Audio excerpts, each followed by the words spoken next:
আসসালামু আলাইকুম। কি অবস্থা সবার? আশা করছি সবাই অনেক ভালো আছেন।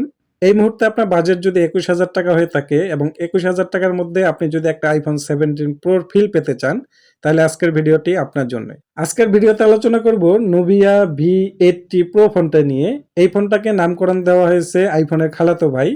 কেননা এই ফোনটার ডিজাইনটা হুবহু iPhone 17 Pro র মতো করা হয়েছে। তো এই মুহূর্তে ৳২১,০০০ র ভিতর আপনি যদি iPhone এর ফিল পেতে চান, তাহলে এই ভিডিওটা সম্পূর্ণটাই দেখুন।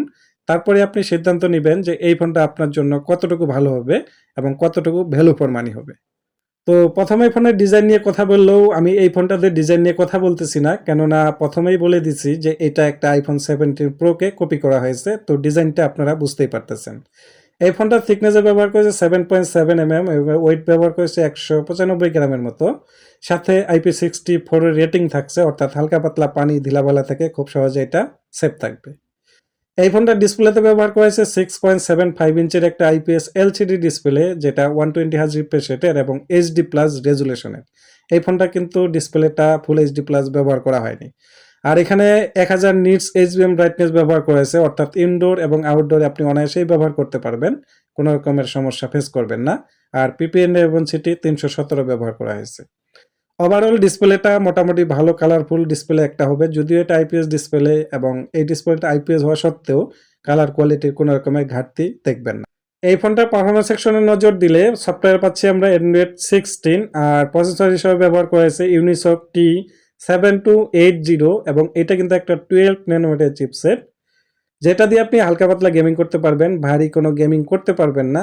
বাকি বাদ কাজ সবই করতে পারবেন, যেমন ফেসবুক, ইউটিউব, ইনস্টাগ্রাম অ্যাপসগুলো খুব সহজেই চালাতে পারবেন, কোনো রকমের ল্যাগের দেখা পাবেন না। এই ফোনটা কিন্তু একটা ভেরিয়েন্টে পাওয়া যায়, 8GB 256GB ভেরিয়েন্ট, যার দাম ধরা হয়েছে ৳20,999, অর্থাৎ ৳21,000। এখন আসি ক্যামেরা সেকশন নিয়ে। ফোনটাতে রয়েছে মেন ক্যামেরা 108 মেগাপিক্সেলের, সাথে আরেকটা লেন্স ব্যবহার করা হয়েছে, যেটা দিয়ে আপনি মোটামুটি ভালো রকমের পিকচার তুলতে পারবেন। আর এটা দিয়ে আপনি ভিডিও করতে পারবেন সর্বোচ্চ 1080p 30fps পর্যন্ত। সাথে সেলফি ক্যামেরা 16 মেগাপিক্সেলের, সেটা দিয়ে আপনি ভিডিও করতে পারবেন সর্বোচ্চ 1080p 30fps পর্যন্ত। এই ফোনটাতে সাইড মাউন্ট ফিঙ্গারপ্রিন্ট ব্যবহার করা হয়েছে। এটা যেহেতু একটা আইপিএস ডিসপ্লে, তার জন্য আন্ডার ডিসপ্লে ব্যবহার করতে পারেনি। এখানে সাইড মাউন্ট ফিঙ্গারপ্রিন্টটাই ব্যবহার করা হয়েছে। ব্যাটারি সেকশনে 5000 mAh একটা ব্যাটারি ব্যবহার করা হয়েছে এবং 22.5 ওয়াটের একটা ফাস্ট চার্জার ব্যবহার করা হয়েছে, সাথে 10 ওয়াটের রিভার্স চার্জার থাকছে।